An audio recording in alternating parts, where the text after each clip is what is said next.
அஸ்ஸலாமு அலைக்கும் ரஹமத்துல்லாஹி வபரகாத்துஹு. கண்ணியத்துக்குரிய எல்லாம் வல்ல அல்லாவின் நல்லடியார்களே, அருமை சகோதர சகோதரிகளே, பெரியோர்களே, தமிழ்நாடு தௌஹீத் ஜமாத் மாநில தலைமையின் சார்பாக அருள் நிறைந்த இந்த ரமலானுடைய மாதத்தில் முஸ்லீம்களை நோக்கி எதிர்வரக்கூடிய பல கேள்விகளுக்கான பதில்களை இந்த நிகழ்ச்சியின் வாயிலாக நாம் எடுத்துரைத்து கொண்டு இருக்கின்றோம். அந்த அடிப்படையில் இன்றைய தினம் நாம் பார்க்கக்கூடிய கேள்வி என்னவென்று சொன்னால், இஸ்லாமியர்கள் அனைத்து இறை தூதர்களையும் ஏற்றுக்கொள்கிறார்கள். ஆனாலும் இறுதி தூதுவரான முஹம்மது நபி ஸல்லல்லாஹு அலைஹி வஸல்லம் அவர்களை பொறுத்தவரை இஸ்லாமியர்கள் அவர்களுக்கென்று சில சிறப்புகளை சொல்கிறார்கள். இதற்கு என்ன காரணம் என்று இதுவும் ஒரு பிரதானமாக வரக்கூடிய கேள்விகளாக தான் இருக்கின்றது. இஸ்லாத்தை பொறுத்தவரை அல்லாஹ்வை நம்புவது, குர்ஆனை பின்பற்றுவது, இறை தூதர்களை நம்புவது, வானவர்களை நம்புவது என்பது இப்படி ஏராளமான நம்பிக்கைகள் இஸ்லாத்தை பொறுத்தவரை நமக்கு சொல்லப்பட்டிருக்கின்றது. அந்த வரிசையில் குர்ஆனில் நமக்கு சொல்லப்பட்ட அனைத்து தூதர்களையும் இஸ்லாமியர்கள் ஏற்றுக்கொள்வார்கள். அந்த இறை தூதர்கள் என்னென்ன நமக்கு உபதேசங்களை செய்தார்களோ அந்த உபதேசங்களையும் இஸ்லாமியர்கள் கடைபிடிப்பார்கள், அதையும் ஏற்றுக்கொள்வார்கள். இந்த ஏற்றுக்கொண்டு கடைபிடிக்கக்கூடிய இந்த செயலில் எந்த விதமான ஏற்றத்தாழ்வுகள் நிச்சயமாக இல்லை. இந்த நபிக்கு ஒரு உயர்ந்த அந்தஸ்து, மற்றவர் நபிக்கு இந்த அந்தஸ்து குறைவாக இருக்கின்றது அப்படி என்று சொல்லக்கூடிய கான்செப்ட் பார்த்தீங்கன்னு சொன்னால் இஸ்லாத்தில் கிடையாது. அல்லாஹ் ரப்புல் ஆலமீன் எல்லா இறை தூதர்களுக்கும் ஒவ்வொரு விதமான அந்தஸ்துகளை அவர்களுக்கு வழங்கியிருக்கின்றான். உதாரணத்திற்கு நாம் பார்ப்போம் என்று சொன்னால், இப்ராஹிம் நபி அவர்களை பற்றி குர்ஆன் பேசுகின்றது. குர்ஆனிலே சொல்லக்கூடிய வார்த்தை ஹலீலுல்லா. ஹலீலுல்லா என்று சொன்னால் நண்பன் என்று சொல்கிறான் அல்லாஹ். யாருக்கு? அல்லாஹ்வுக்கு இப்ராஹிம் நபி நண்பன் என்று சொல்லக்கூடியதை பார்க்கிறோம். அப்போ நண்பன் என்கின்ற அந்தஸ்தை அல்லாஹ் ரப்புல் ஆலமீன் இப்ராஹிம் நபி அவர்களுக்கு வழங்குகின்றான். வெறும் நண்பன் என்று சொல்லி முடிக்கல. இன்னொரு வசனத்தில் நம்ம பார்ப்போம் என்று சொன்னா, இன்னா இப்ராஹிம வகான உம்மா, இந்த இப்ராஹிம் இருக்காரே ஒரு சமுதாயம் என்று அல்லாஹ் ரப்புல் ஆலமீன் ஒரு மிகப்பெரிய ஒரு அந்தஸ்தை இப்ராஹிம் நபி அவர்களுக்கு வழங்கக்கூடியதை நம்மால் பார்க்கிறோம். மூசா நபி அவர்களை பாருங்க, அல்லாஹ் ரப்புல் ஆலமீன் கலீமுல்லா என்று சொல்கின்றான். மூசா நபியை பொறுத்த வரைக்கும் கலீமுல்லா, அவருக்கு கொடுக்கப்பட்ட அந்தஸ்து என்ன? அல்லாஹ்வோடு பேசக்கூடிய ஒரு அந்தஸ்து. அல்லாஹ் அவருடைய வார்த்தைகளை கேட்டு அல்லாஹ் பதில் சொல்லுவான். அல்லாஹ் பேசக்கூடியதை மூசா நபி கேட்பார்கள், மூசா நபி அதற்கு பதில் அளிப்பார். இப்படிப்பட்ட ஒரு அந்தஸ்தை அல்லாஹ் ரப்புல் ஆலமீன் மூசா நபி அவர்களுக்கு வழங்கினான். சுலைமான் நபி அவர்களுக்கு வழங்கியது ஜின்களை கட்டுப்படுத்தக்கூடிய அந்த ஆற்றலை, அந்த தன்மையை அல்லாஹ் ரப்புல் ஆலமீன் சுலைமான் நபி அவர்களுக்கு கொடுத்தான்.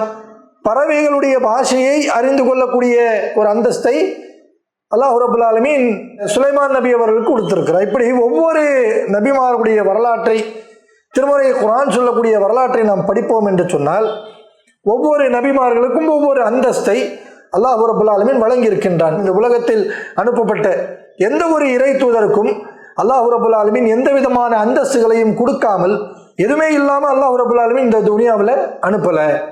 அப்படி ஒவ்வொரு இறை தூதருடைய அந்த அந்தஸ்துடைய பட்டியல்களை நாம் பார்க்கும் பொழுது, முஹம்மது நபி ஸல்லல்லாஹு அலைஹி வஸல்லம் அவர்கள் இறுதி தூதுவர், கடைசியாக வந்த இறை தூதர் யார் உலகத்தில் என்று சொன்னால் முஹம்மது நபி அவர்கள்.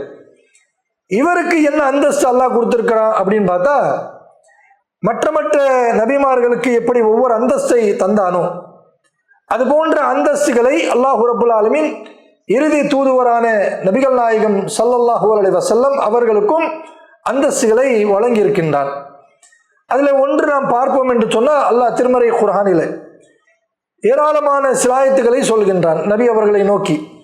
அப்படி சொல்லக்கூடிய ஒரு சிலாயத்தில் அல்லாஹ் ரப்புல் ஆலமீன் ஒரு அந்தஸ்தை தருகின்றான். பாருங்க, அல்லாஹ் சொல்றான், ஒமா அர்சல்னாக இல்லா ரஹ்மத்துல் ஆலமீன். நபி அவர்களை பார்த்து அல்லாஹ் சொல்றான், இந்த முஹம்மது நபி இருக்கார்ல, இந்த இறை தூதர், இந்த இறை தூதரை நான் அகில உலகத்திற்கும் ஒரு அருளாக, அருட்கொடையாக நான் அருளி இருக்கின்றேன். ஒரு பெரிய அந்தஸ்து தானே. இப்ராஹிம் நபி அவர்களை பார்த்து அல்லாஹ் என்ன சொல்றான்? நண்பன் என்று சொல்றான். மூசா நபி அவர்களை பார்த்து கலிமுல்லா என்ற வார்த்தை பயன்படுத்துறான். ஆனால் அல்லாஹ்வுடைய தூதர் முஹம்மது நபி ஸல்லல்லாஹு அலைஹி வஸல்லம் அவர்களை பற்றி பேசும்பொழுது அல்லாஹ் சொல்றான், ஒமா அர்சல்னாக இல்லா ரஹ்மத்துல் லில் ஆலமீன், அகில உலகத்திற்கு உங்களைத்தான் அருட்கொடையாக அருள் இருக்கின்றோம் என்று அல்லாஹ் ரப்பல் ஆலமீன் சொல்லக்கூடியதை நம்மால் பார்க்க முடிகின்றது. அப்ப எப்படி மற்ற நபிமார்களுக்கெல்லாம் ஒரு அந்தஸ்தை அல்லாஹ் ரப்பல் ஆலமீன் இந்த துனியாவிலே வழங்கினானோ அது போன்ற அடிப்படையில் தான் நபிகள் நாயகம் ஸல்லல்லாஹு அலைஹி வஸல்லம் அவர்களுக்கும் ஒரு உயர்ந்த அந்தஸ்தை அல்லாஹ் ரப்பல் ஆலமீன் தந்திருக்கிறான். எந்த ஒரு இறை தூதரையும் என்ன செய்யல, அல்லாஹ் ஏற்றத்தாழ்வு செய்யலை. ஒரு நபிக்கு கொஞ்சம் கூடுதலான அந்தஸ்தையும் இன்னொரு நபிக்கு கொஞ்சம் குறைவான அந்தஸ்தையும் அப்படி கொடுக்கல. எல்லாருக்கும் அந்தந்த காலகட்டத்துக்கு ஏற்றவாறு சரிசமமான அந்தஸ்துகளை அல்லாஹ் ரப்பல் ஆலமீன் தருகிறான். இப்படிதான் ஒவ்வொரு இஸ்லாமியர்களும் பார்ப்பாங்க. இவருக்கு அதிகம் அவருக்கு கம்மி அப்படியெல்லாம் கிடையாது, எல்லாருக்கும் சரிசமம் தான். ஆனால் முஹம்மது நபி அவர்களை பற்றி பேச வேண்டும் என்று சொன்னால் அல்லாஹ் ரப்பல் ஆலமீன் எப்படி செய்திருக்கிறான் என்று சொன்னால் சில சிறப்புகளை கூடுதலாக தந்திருக்கிறான். என்ன சிறப்புகள் என்று சொன்னால் திருமறை குர்ஆன் தான் முஹம்மது நபி ஸல்லல்லாஹு அலைஹி வஸல்லம் அவருடைய சிறப்பு என்று சொல்லலாம். எப்படி இன்றைக்கு முஸ்லிம்களுடைய வேதமாக இருக்கக்கூடிய அல்லாஹ்வுடைய வார்த்தைகளாக இருக்கக்கூடிய குர்ஆன் நம்மிடத்தில் இருக்கின்றதா இல்லையா? இந்த குர்ஆனை அல்லாஹ் ரப்பல் ஆலமீன் முஹம்மது நபி ஸல்லல்லாஹு அலைஹி வஸல்லம் அவருடைய தனித்துவமான சிறப்புகள் என்னவென்று பார்ப்போம் என்று சொன்னால், முஹம்மது நபி ஸல்லல்லாஹு அலைஹி வஸல்லம் அவர்கள் இறுதி தூதுவர். அல்லாஹ்வுடைய தூதர் அவர்களுக்கு பிறகு எந்த ஒரு தூதரும் வரமாட்டாங்க. ஆதம் நபியுடைய காலத்திலிருந்து நம்ம பார்த்தோம் சொன்னா, ஆதம் நபிக்கு பிறகு மற்றொரு தூதர், அவருக்கு பிறகு இன்னொரு தூதர், இப்படி ஒவ்வொரு சமுதாயத்திற்கு ஒவ்வொரு இறை தூதரை அல்லாஹ் நியமித்தான். அவருடைய பணி எந்த காலம் வரைக்கும் இருந்ததுன்னு சொன்னா, அவர்கள் அந்த சமுதாயத்திற்கு மார்க்கத்தை எடுத்து வைத்தாங்க, அதோட முடிஞ்சிருச்சு. ஆனால் அல்லாஹ் ரப்பல் ஆலமீன் முஹம்மது நபி ஸல்லல்லாஹு அலைஹி வஸல்லம் அவர்களை எப்படி ஆக்கிறான், அவர்களுக்கு கொடுத்த சிறப்பில் ஒன்று என்னவென்று பார்த்தால், அல்லாஹ்வுடைய ரசூல் ஸல்லல்லாஹு அலைஹி வஸல்லம் அவர்கள் இறுதி தூதுவர். இவருக்கு பின்னால் எந்த ஒரு தூதரும் கிடையாது, அல்லாஹ் டிக்ளேர் பண்ணிட்டான். முஹம்மது நபிக்கு பிறகு யார் வரமாட்டாங்க, இறை தூதர்கள் வரமாட்டாங்க, முடிஞ்சிருச்சு. குர்ஆனை முழுமைப்படுத்தி விட்டான், மார்க்கத்தை அல்லாஹ் முழுமைப்படுத்தி விட்டான்.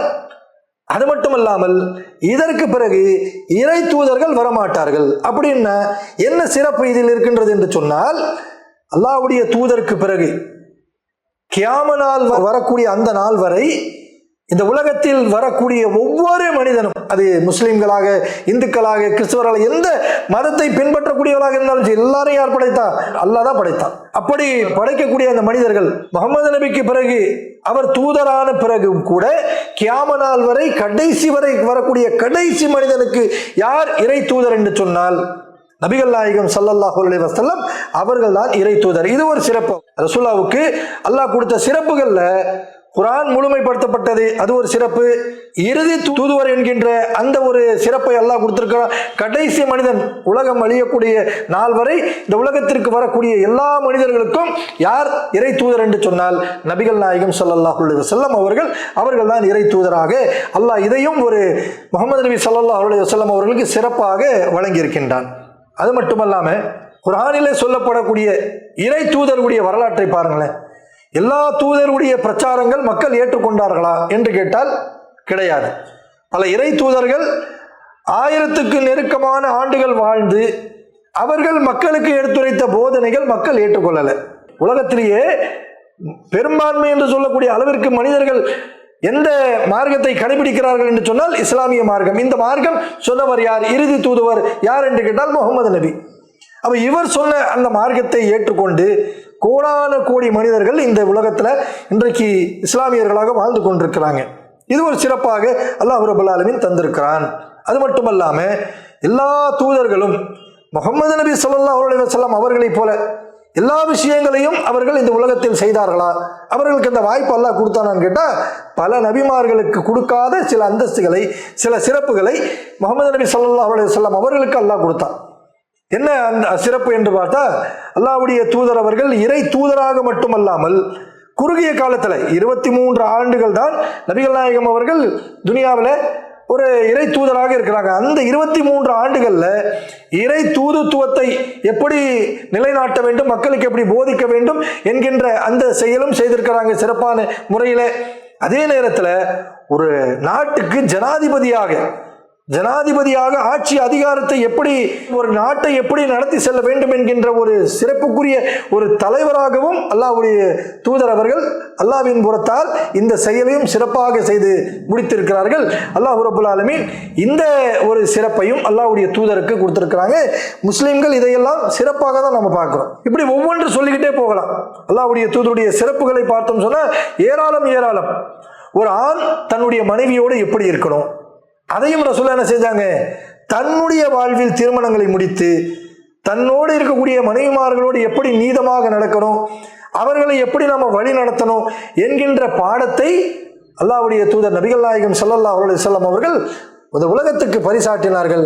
அல்லாஹ் அவர்கள் கொடுத்த சிறப்பு. இப்படி ஏராளமான சிறப்புகள் அல்லாஹ்வுடைய ரசூல் அவர்கள் உலகம் முழுவதும் பேசப்படுகின்றது. முஸ்லிம்கள் எந்த ஒரு முஸ்லிம் இடத்துல கேட்டாலும் சொல்லுவாங்க.